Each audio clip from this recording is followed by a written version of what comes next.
सलामती हो आप सब पर और आपके मुतल्लिकीन पर।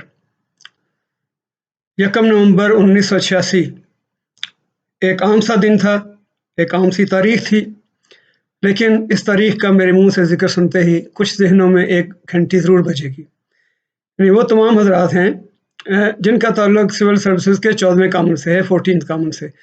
मेरा भी ताल्लुक उसी कानून से है और 1 नवंबर 1986 हमारी ज़िंदगी में बहुत अहम दिन इसलिए है कि इस दिन हम सब ने सिविल सर्विसेज़ अकेडमी जॉइन की पहले दिन। ये हमारा पहला दिन था सिविल सर्विसेज़ अकेडमी में। तो उसका अहवाल इस एपिसोड में मैं आपको थोड़ा-सा बताने की कोशिश करूँगा। लेकिन इससे पहले थोड़ी-सी बैकग्राउंड के जब सिविल सर्विस के इम्तिहान का रिज़ल्ट आया, तो मुझे पता चला कि मुझे रेलवेज़ ग्रुप एलोकेट किया गया है। मुझे ग्रुपों का ज़्यादा नहीं पता था क्योंकि हम बिल्कुल मेरा ताल्लुक एक मतलब मामूली से किसान घराने से है, साहिवाल शहर है हमारा, सबको इससे पहले एपिसोड्स में मैं शायद बता चुका हूँ। और उस वक़्त जबकि मैंने इम्तिहान दिया सिविल सर्विस का, उस वक़्त मैं पाकपतन में लेक्चरर था अंग्रेज़ी का और साहिवाल में मेरा घर था। तो मेरे दोस्तों में, अज़ीज़ों में, रिश्तेदारों में, मिलने-जुलने वालों में ये एक बड़ी ख़बर थी और इसकी बड़ी अहमियत थी। अगरचे जब हम सिविल सर्विसेज़ के लिए ऑप्शंस दे रहे थे, डिफरेंट ऑप्शन सर्विस ग्रुप्स की, तो मुझे एक धेले का नहीं पता था कि ये सर्विस ग्रुप क्या होते हैं और किस सर्विस ग्रुप को ऊपर रखना है, किस सर्विस ग्रुप को नीचे रखना है।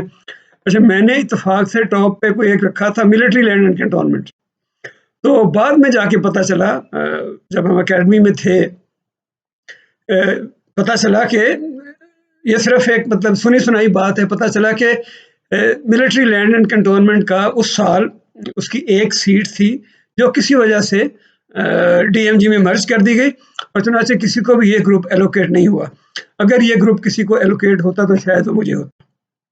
अच्छा, दूसरी सितमज़रीफ़ी ये हुई, जब अकेडमी में हम पहुँचे तो अकेडमी के दौरान कुछ अरसे के बाद मेरी एक कंपल्सरी रीएलोकेशन हुई, जिसके नतीजे में मेरा सर्विस ग्रुप रेलवे से इन्फॉर्मेशन कर दिया गया। अगरचे मुझे उस वक़्त इसकी कोई अहमियत का नहीं पता था कि इन्फॉर्मेशन क्या है, रेलवेज़ क्या है, इन दोनों ग्रुपों की नौकरी में और इनके कैरियर के हिसाब से और अहमियत के हिसाब से क्या फ़र्क है, कोई ख़ास पता नहीं था। लेकिन मैं समझता हूँ कि जो मेरा मिज़ाज और मेरी तबीयत थी उसके हिसाब से मुझे इन्फॉर्मेशन ग्रुप मिलना अच्छा साबित हुआ। इसलिए कि अब इन्फॉर्मेशन सर्विस और इस ग्रुप के बारे में फिर हम किसी और एपिसोड में तफ़सील से बातें करेंगे, क्योंकि ये एपिसोड आज का सिर्फ़ है सिविल सर्विस अकेडमी में पहले दिन के बारे में। तो जनाब साहिवाल से रात के 5 बजे हम रवाना हुए। एक वालिदा ने एक बैग के अंदर मतलब कोई सामान जो भी था वो बांध के और बैग मेरे हवाले किया और उन्होंने कहा जी 5 बजे से वो हमने जाना था। और वो बैग मतलब उस ज़माने में शायद वो पहियों वाले बैग नहीं होते थे, या शायद हमें पता नहीं था, या शायद खरीदा नहीं किसी ने, या शायद इतने पैसे नहीं होंगे, शायद महँगा होगा, मुझे कुछ पता नहीं है। लेकिन बहरहाल वो बैग हमने कंधे पर उठाया और घर से चल के कोई 200-300 मीटर सड़क पे पहुँचे, पक्की सड़क पे। वहाँ से तांगा मिलता था, वहाँ से तांगा लिया, तांगे में बैठे, बस के अड्डे पे बस स्टैंड पे पहुँचे, जहाँ से बसें चलती थी। चूँकि उस ज़माने में न्यू खान और नज़ीर इनायतुल्लाह ट्रांसपोर्ट का बड़ा बड़ा तूती बोलता था, उनका बोलबाला था। ख़ास तौर से हमारे वस्ती पंजाब के इलाके में उनकी बसें और उनकी ट्रांसपोर्ट और उनका बड़ा नाम था। बहरहाल न्यू खान की एक बस जो हमें मिल गई, उसमें हम घुसे और थोड़ी-सी मैंने मुनासिब समझी कि ज़रा एक थोड़ी-सी अपनी अफ़सरी की एक कोशिश करूँ। तो मैंने कंडक्टर से कहा कि मुझे फ्रंट सीट चाहिए। तो उसने कहा आपको फ्रंट सीट क्यों चाहिए? तो मैंने कहा यार बात ये है, ऐसे बहाना बनाया कि यार ज़रा मेरी पिछली सीट पे थोड़ी तबीयत ख़राब हो जाती है, तो ज़रा आगे फ्रंट सीट पे ड्राइवर के साथ बिठा दें, आपकी बड़ी मेहरबानी होगी, लाहौर जाना है। उसने कहा जी लाहौर तो सबने जाना है। तो मैंने कहा जी फिर मुझे अगली सीट फ्रंट सीट दे दें। उसने कहा जी आपको फ्रंट सीट नहीं मिल सकती, आप ये ड्राइवर के पीछे वाली सीट पे बैठ जाएँ, ये बड़ी अच्छी सीट है और यहाँ आगे खुली जगह भी है और साइड पे विंडो भी है और आप आगे भी देख सकते हैं, आपको कोई प्रॉब्लम नहीं होगा। तो मैंने कहा लेकिन यार फ्रंट सीट क्यों नहीं? उसने कहा यार फ्रंट सीट सर इसलिए नहीं कि यहाँ से साहिवाल से पत्तों की थाने का एक मुहर्रर साहिवाल का है, वो डेली जाता है इस बस के ऊपर और ये सीट उसकी है और ये सीट मैं आपको नहीं दे सकता। आपकी बड़ी मेहरबानी, आप वहाँ बैठ जाएँ और ज़्यादा बातें ना करें। चुनाचे मैं चुप करके आराम से ठंडा होके उसी सीट पे बैठ गया जो सीट उसने मुझे दी और लाहौर पहुँचे। तो मेरा दिन निकला हुआ था। वहाँ से एक वैगन में बैठे, किसी ने बताया कि जी वाल्टन जाना है, वहाँ वाल्टन जाके उतरे, वहाँ से फिर किसी से पूछा कि सिविल सीएसए कहाँ है, सिविल सर्विस अकेडमी कहाँ है। कंधे पे बैग रख के जनाब हम आखिरकार सिविल सर्विस अकेडमी के गेट के करीब पहुँचे, तो वहाँ खासी रौनक थी। बड़ी लंबी-लंबी और हर किस्म की गाड़ियाँ मौजूद थीं और उनमें से मतलब मुलाज़मीन कई बावर्दी मुलाज़मीन और ड्राइवर को साहब लोगों का सामान निकाल रहे थे। यानी ये वो शायद हज़रात थे जो सिक्का बंद ख़ानदानी ब्यूरोक्रेट थे जिनकी नस्ल दर नस्ल जो सिविल सर्वेंट चले आ रहे थे, चुनांचे उनके घर वाले या उनके मुलाज़मीन उनको ड्रॉप करने के लिए आए थे। तो हमने तो अपना ख़ैर बैग कंधे पे उठाया हुआ था। जब वो गेट के नज़दीक आए तो ज़रा थोड़ी अपनी इज़्ज़त बचाने की खातिर बैग मैंने कंधे से उठा के नीचे उसको घसीटना शुरू कर दिया और बैग घसीटते-घसीटते गेट पे पहुँचे।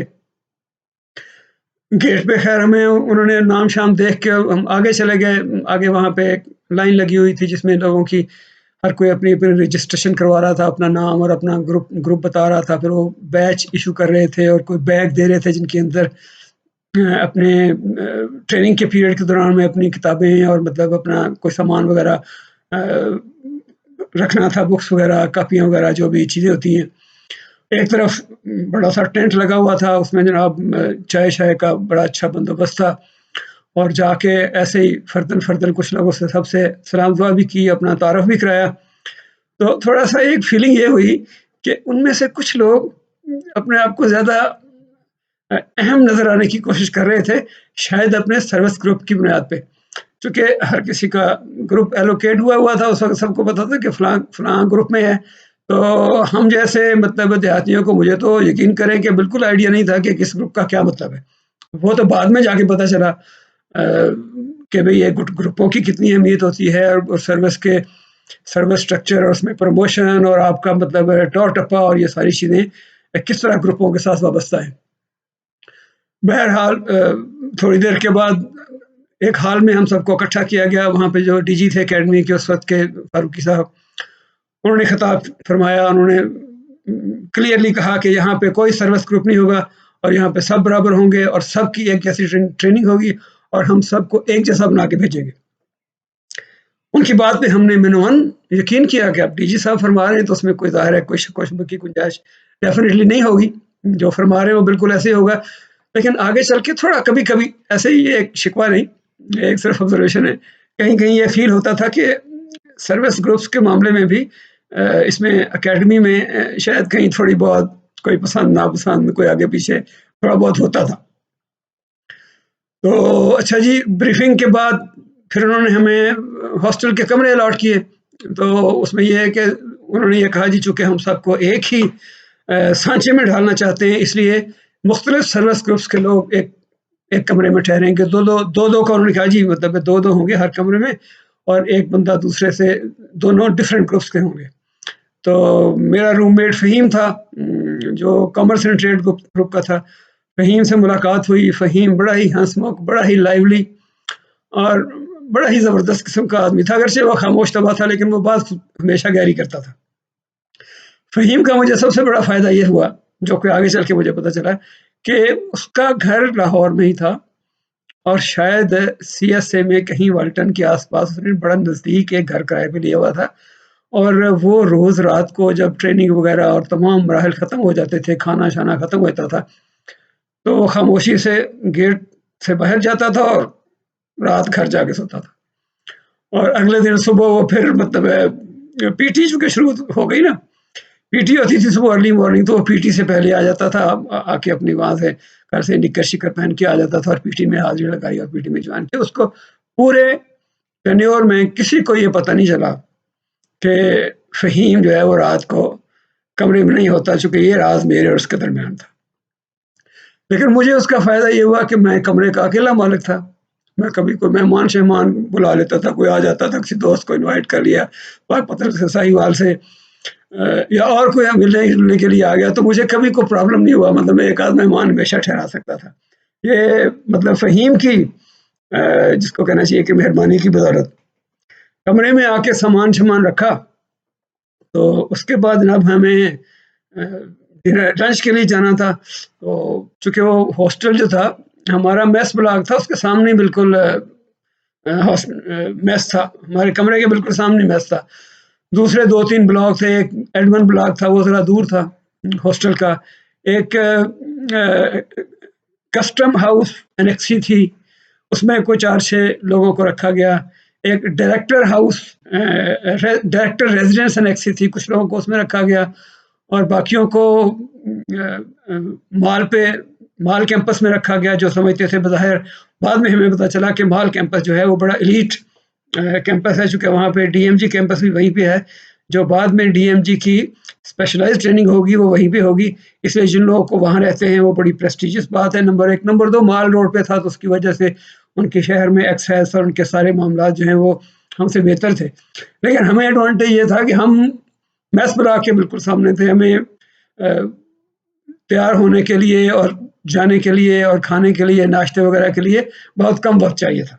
इन चीज़ों का फ़ायदा था। जब हम लंच की बात मैं कर रहा था, जब हम लंच पे के लिए डाइनिंग हॉल में पहुँचे तो बड़ा खुशनुमा माहौल था, बड़ा खूबसूरत माहौल था।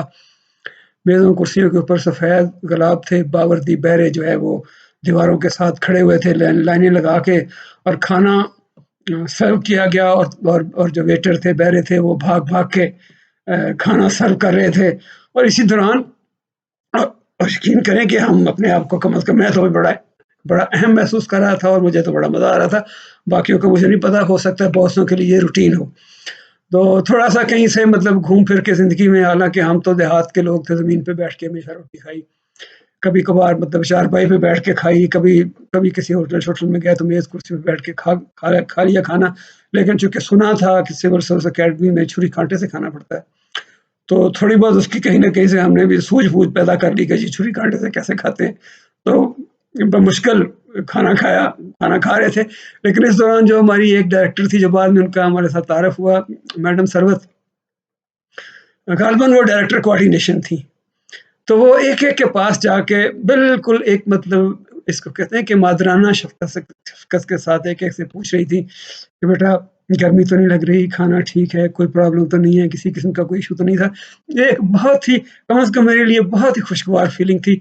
और मैंने बड़ा बड़ा इस चीज़ को अपने दिल में मैंने बड़ा सराहा कि इस किस्म के लोग अभी दुनिया में हैं, सिविल सर्विसेज़ में इस किस्म के लोग हैं जो ज़ाती तौर पे आगे बढ़ के सारे मामलात जो हैं उनको देखते हैं। इसके बाद अगला दिन सुबह, अब मेरा ख़्याल है कि इसको क्यों ना हम एक पहले दिन पे रखें और बाकी दिन जो हैं उनकी रुदात फिर अगले एपिसोड में उनके ऊपर बात करें।